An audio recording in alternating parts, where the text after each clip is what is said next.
పాలన అందించాలని కడుపులో ఉన్న బిడ్డ దగ్గర నుంచి పండు ముసలి అవ్వాతాత వరకు అందరి పట్ల ప్రేమ మమకారం చూపాలని వీళ్ళకి ఏ రోజైనా అనిపించిందా అని చెప్పి నేను అడుగుతా ఉన్నా. మీ బిడ్డ పాలనలో ఈ 56 నెలల కాలంలో 2,47,000 కోట్ల రూపాయలు నేరుగా మీ బిడ్డను బటన్ నొక్కుతున్నాడు. నా అక్క చెల్లెమ్మల కుటుంబాల ఖాతాల్లోకి నేరుగా డబ్బులు పోతా ఉన్నాయి. ఎక్కడా లంచాలు లేవు, ఎక్కడా వివక్ష లేదు.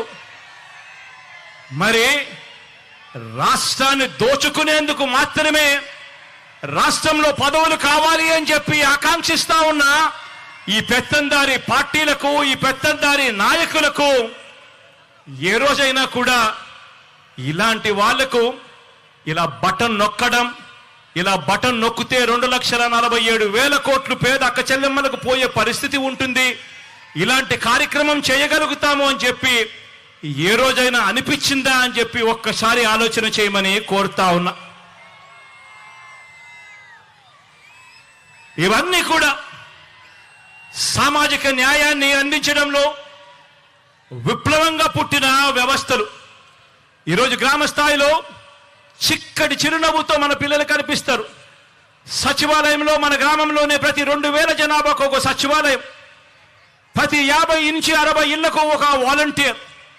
చిక్కటి చిరునవ్వుతో, లంచాలు లేకుండా, వివక్ష లేకుండా ప్రతి అక్క చెల్లెమ్మను, ప్రతి పేదవాడిని, ప్రతి రైతన్నను చెయ్యి పట్టుకుని నడిపిస్తూ ఈరోజు గ్రామ స్వరాజ్యం అంటే ఇది, అంబేద్కర్ గారి కలలు కన్న రాజ్యం ఇది అని చెప్పి ఏకంగా ఆ పిల్లలు, ఆ చెల్లెమ్మలు, ఆ తమ్ముళ్ళు ఈరోజు గ్రామ స్వరాజ్యం అంటే ఇది అని చెప్పి దేశానికే చూపిస్తా ఉన్నారు. ఇవన్నీ కూడా సామాజిక న్యాయాన్ని అందించడంలో విప్లవంగా పుట్టిన వ్యవస్థలు. కాబట్టే మనం ఆచరించిన విధానాలకు ప్రతీకగా ఈ సామాజిక న్యాయ మహాశిల్పం అనే దాన్ని ఈరోజు మనం నిర్మించుకున్నాం. ఈరోజు మనం ఆవిష్కరణ కూడా చేస్తా ఉన్నాము అని ఇవాళ గర్వంగా చెప్తా ఉన్నాను.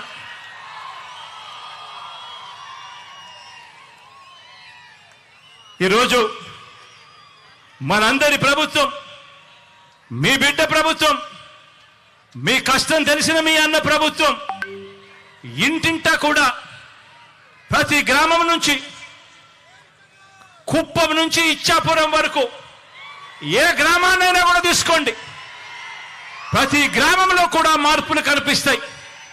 ప్రతి గ్రామంలో కూడా ఇంటింటా కూడా ఒక చదువుల విప్లవం కనిపిస్తుంది.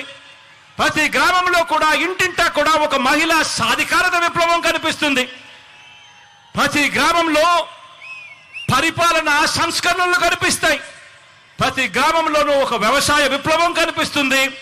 ప్రతి గ్రామంలోనూ కూడా పారిశ్రామిక మౌలిక సదుపాయాల విప్లవం కల్పించేట్టుగా దిశగా ఆ జిల్లాలో ఎప్పుడూ చూడని విధంగా ఈరోజు అభివృద్ధి కనిపిస్తా ఉంది.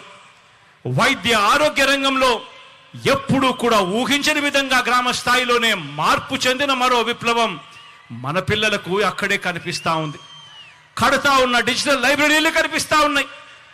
ప్రతి అంశంలోనూ కూడా పేదల అభివృద్ధికి, పేదల అభ్యున్నతికి తీసుకుంటా ఉన్న ప్రతి ఒక్క నిర్ణయానికి కూడా దేవుడు దయ, ప్రజలందరి చల్లని దీవెనలు కలకాలం ఉండాలని చెప్పి ఆ మహానుభావుడి విగ్రహాన్ని ఆవిష్కరించే కార్యక్రమంలోకి ఇక్కడ నుంచి అందరం కూడా బయలుదేరి ఎక్కడికి పోదాము అని చెప్పి కూడా ఈ సందర్భంగా తెలియజేస్తా ఉన్నాను.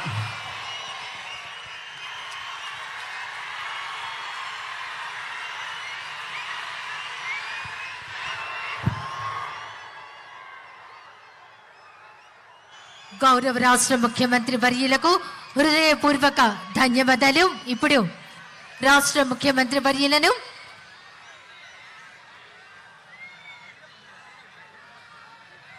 జిల్లా యంత్రాంగం, అధికార ప్రతినిధులు సత్కరిస్తున్నారు. డాక్టర్ బిఆర్ అంబేద్కర్ గారి చిత్రపటాన్ని అందిస్తూ సత్కరిస్తున్నారు. అందరికీ నమస్కారం. ఈనాటి సామాజిక సమతా సంకల్ప సభ కార్యక్రమానికి ముఖ్య అతిథిగా విచ్చేసి ఈ అశేష ప్రజానికానికి ఒక గొప్ప మెసేజ్ ఇచ్చినటువంటి మన రాష్ట్ర ముఖ్యమంత్రి వర్యులు జగన్మోహన్ రెడ్డి గారికి ప్రత్యేకమైనటువంటి ధన్యవాదాలు. మరియు ఇతర ప్రజాప్రతినిధులందరికీ పేరు పేరున ప్రత్యేకమైనటువంటి ధన్యవాదాలు. అదేవిధంగా ముఖ్యంగా ఈ కార్యక్రమాన్ని వెన్నంటి నడిపి మన విజయసాయిరెడ్డి గారు, శ్రీనివాసరావు గారు, ఇతర అందరికీ కూడా అధికారులకి, అనధికారులకి, ప్రతి ఒక్కరికి పేరు పేరునైనటువంటి నమస్కారాలు.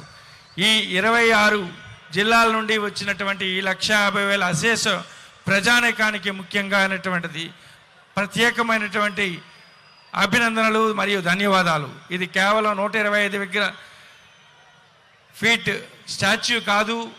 దీన్ని ఒక విద్యార్థి చూస్తే ఆ విద్యార్థి అనేటువంటిది దాంట్లో ఆ వ్యక్తి, ఆ మహానుభావుడు ఎంత అయితే కష్టపడ్డాడో ఆ కష్టపడినటువంటి ఆ స్ఫూర్తి అనేటువంటిది రావాలి అని చెప్పేసి అనేటువంటిది మన గౌరవ సీఎం గారు ఇచ్చినటువంటి మెసేజ్ నిజంగా అది గొప్ప, అది ఇన్స్పైరింగ్ మెసేజ్. కాబట్టి ఒక రైతు చూసినా, ఒక అణగారిన వ్యక్తి చూసినా, ఎవరు చూసినప్పటికి కూడా ఆ స్ఫూర్తి అనేటువంటిది రావాలనేటువంటి ఉద్దేశంతో ఏర్పాటు చేసినటువంటి గొప్ప కార్యక్రమానికి విచ్చేసి అందుకు గౌరవ సీఎం గారికి మరి ప్రత్యేకంగా జిల్లా యంత్రాంగం తరపున మరి సోషల్ వెల్ఫేర్ డిపార్ట్మెంట్ తరపున ధన్యవాదాలు తెలుపుకుంటున్నాను. Thank you so much.